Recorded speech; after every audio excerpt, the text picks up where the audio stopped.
Hey there, welcome to or welcome back to my channel. Today's video is going to be a book haul, so without any further ado, let's get right into the video.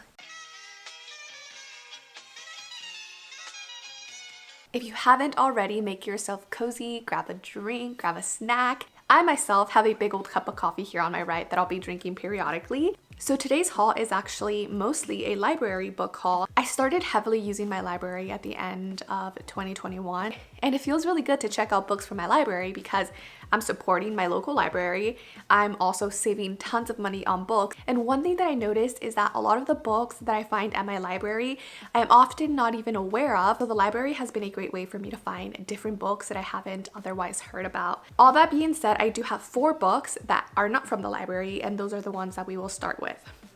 The first book that I'm going to show you is going to be quite a big surprise because I don't really read middle grade. It's not a genre that I tend to gravitate to, but I've heard great things about this book, and the cover is also stunning. It's beautiful. That is going to be the Las Cuentista. This is by Donna Barba Higuera. Look at this. This is beautiful.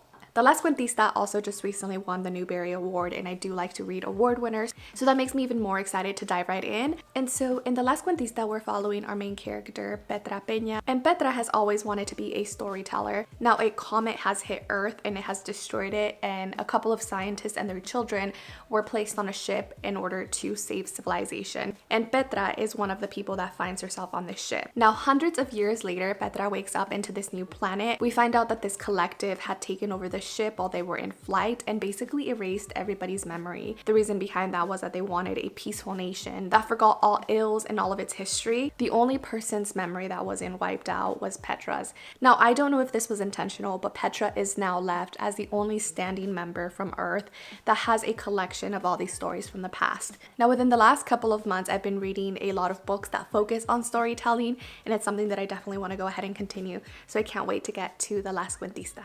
The next book on this list was kindly gifted to me by Naomi from Naomi's Library, so thank you so much for sending this my way.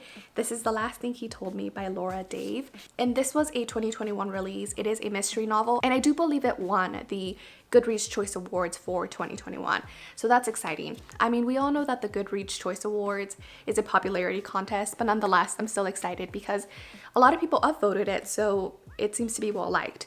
Now this one I actually have no idea what it's about, so I'll go ahead and read you a little bit of the synopsis. It says, before Owen Michael disappears, he manages to smuggle a note to his beloved wife of 1 year. Protect her. Despite her confusion and fear, Hannah Hall knows exactly to whom the note refers, Owen's 16-year-old daughter, Bailey. Bailey, who lost her mother tragically as a child. Bailey, who wants absolutely nothing to do with her new stepmother. As Hannah's increasingly desperate calls to Owen go unanswered, as the FBI arrests Owen's boss, as a U.S. Marshal and federal agents arrive at her Sausalito home unannounced. Sausalito, damn, that's a nice area. Hannah quickly realizes her husband isn't who he said he was, and that Bailey just may hold the key to figuring out Owen's true identity and why he really disappeared. I have been loving a really good mystery, so if this has a really good mystery, I feel like I'm really going to enjoy it. The next 2 books on the list I purchased myself, and I got them at Barnes & Noble during the buy one get one 50% off. I can never control myself when they have those. So the first one that I actually ended up getting is What the Eyes Don't See, A Story of Crisis, Resistance, and Hope in an American City by Mona Hanna Atisha. And this is actually a non-fiction book. It sounded so good when I picked it up, so I'll just read a little bit of the back.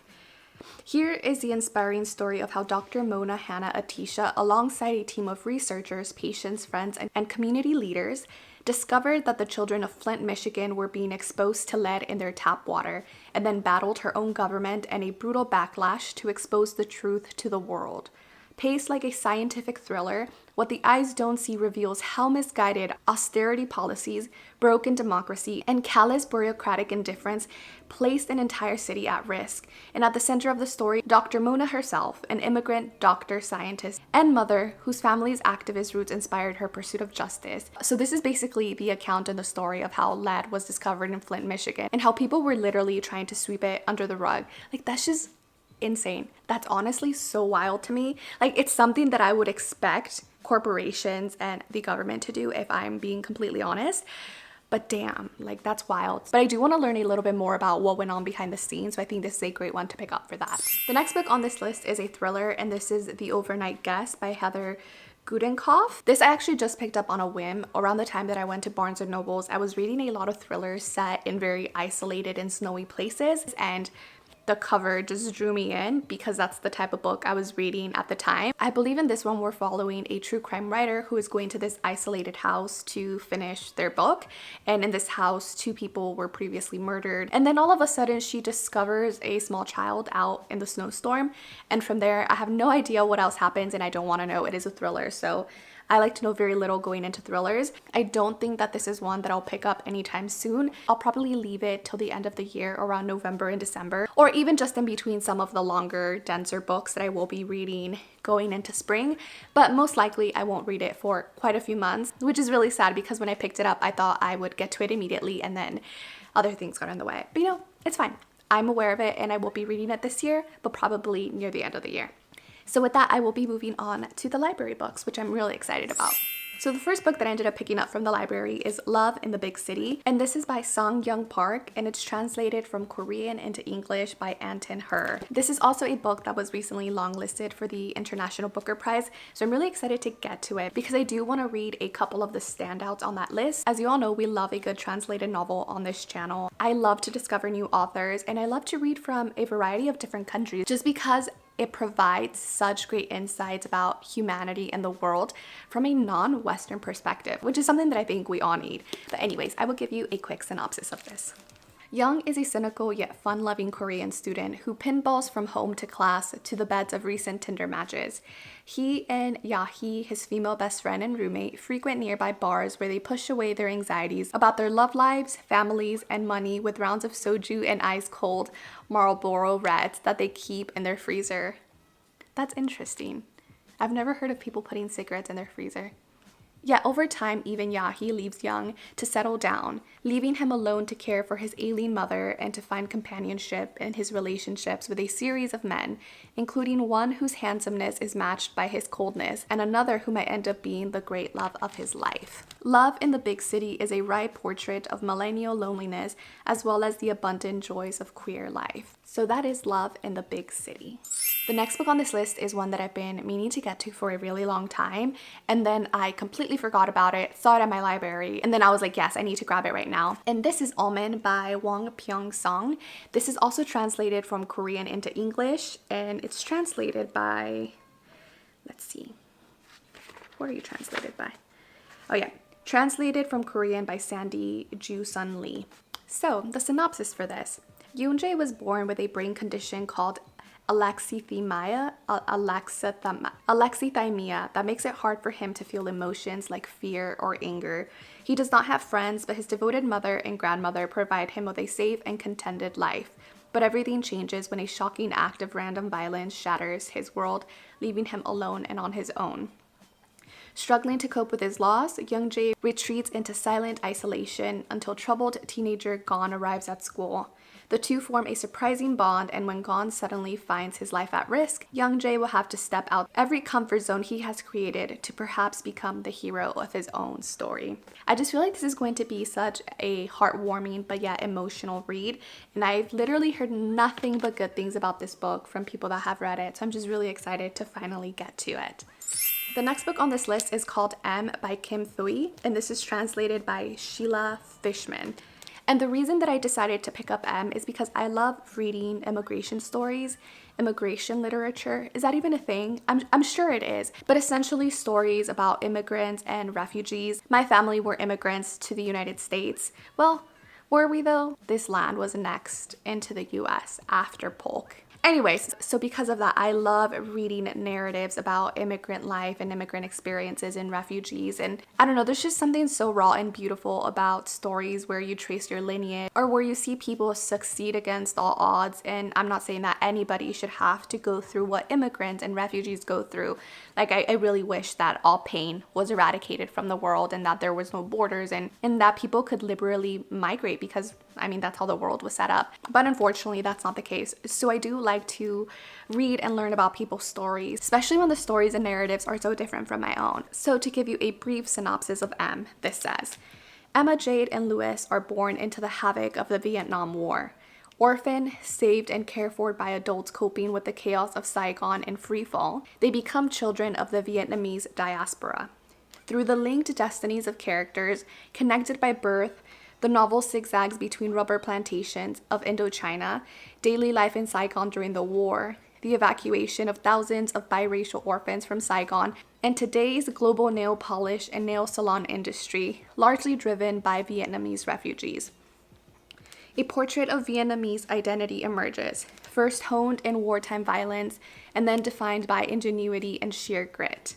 It is a novel that reveals a great love hidden in plain sight, even when that love lives inside the same heart that rages against the horror of what so many children of the Vietnamese War had to endure.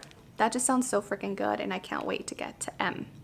The next 2 books on this list are collections of short stories. I'm really excited for both of them. I didn't know of their existence before I went to the library, and both of them are new releases this year.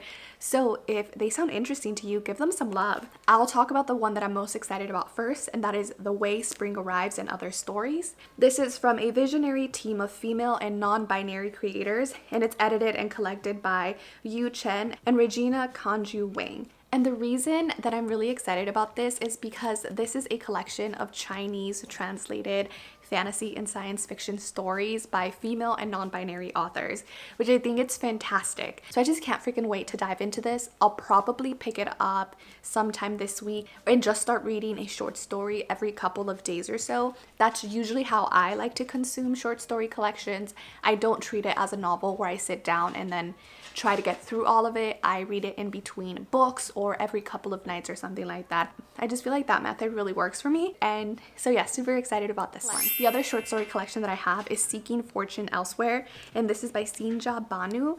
The cover is actually what really stood out to me with this one. It's a very pretty green mint color, and I just thought it was so darling. And then I read the inside flap and I thought, yes, I am going to like this. But it says, traveling from Pittsburgh to Eastern Washington to Tamil Nadu, these stories about dislocation and dissonance see immigrants and their families confront the cost of leaving and staying, identifying sublime symmetries in lives growing apart. These haunting stories take us along on journeys where regret, hope, and triumph appear in disguise, showing us how immigrants' paths and the paths of those they leave behind are always more complicated and more surprising than they first appear. Like I mentioned, I love books that focus on immigrant and refugee stories, narratives, and perspectives, so I feel like I'm really gonna like this one. The next book on this list is called Raceless, and this is In Search of Family Identity and the Truth About Where I Belong. This is from Georgina Lawton, and I found this one to be particularly interesting because Georgina Lawton is actually a journalist, and Georgina is a Black woman who grew up in a very homogenous small town to 2 white parents, and so she talks about her experience of how her family and her neighbors in her small town didn't see color, and so she decides to go on a search for her Black identity, and she mentions that she visits a bunch of different places: the US, the UK, Nicaragua, Cuba, the Dominican Republic, Vietnam, and Morocco to explore what it meant to live and navigate the world as a Black woman. And then she also says that she speaks with psychologists, sociologists, and experts in genetic testing and other individuals whose experiences of racial identity have been fraught or questioned in hopes of understanding how and exactly we identify ourselves. So overall, it says, Raceless is an exploration of a fundamental question: what constitutes our sense of self? So I just find this super intriguing and interesting, and I can't wait to see what she has to say. The next book on this list is There's No Such Thing as an Easy Job by Kikuko Tsumura. And the reason I picked this is because I've been thoroughly enjoying translated contemporary fiction from Japan. And this is an author that I haven't encountered before or haven't read from. It seems like it's going to be a book about everyday life. So it says, a young woman walks into an employment agency and requests a job that has the following traits. It is close to her home, it requires very little thinking, and ideally it involves sitting in a chair. The recruiter has just the thing. As one mysteriously specialized surreal and even supernatural gives way to another, writing trivia for an absurdly competitive cracker company, punching tickets for a purportedly haunted park, it becomes increasingly clear that our heroine is not searching for the easiest job at all, but something altogether more meaningful. And when she finally discovers a true alternative to the daily grind, it comes with a price. Oh, by the way, I forgot to say earlier, but this was translated by Polly Barton from Japanese to English. This just sounds like the type of book that I would really enjoy, so I can't wait to pick it up and get to it. I feel like I should have started with these books and mentioned them at the beginning. These are two books that also fall outside of my comfort reading zone. They are also both middle grade. I decided since I picked up the Las Cuentista, I thought why not give middle grade a fair shot and pick up 2 additional books. The first one is one that is recommended to me by my friend Lindsay on Instagram, and that is Amari and the Night Brothers. I do know that this is a super popular book, so I can't wait to formulate my own thoughts and see how I feel about it. And then the second book I picked up, it's called Brother's Keeper by Julie Lee. This is another middle grade, and as you can tell, it is another book that focuses on immigration. So this one says, 12-year-old Sora Pak and her family live under an iron set of rules.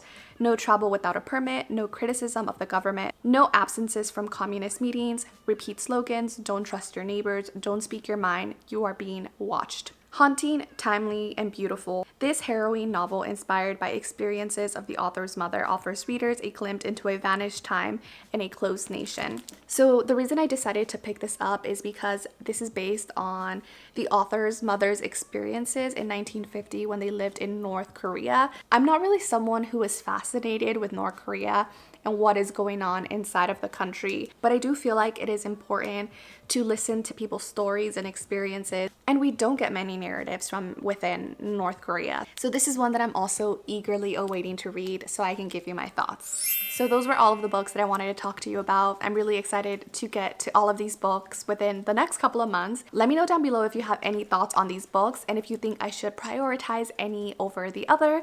As always, thank you so much for watching, and if you want to comment but don't know what to comment, leave a cat emoji down below. Again, thank you so much for watching, and I will see you on the next one. Bye!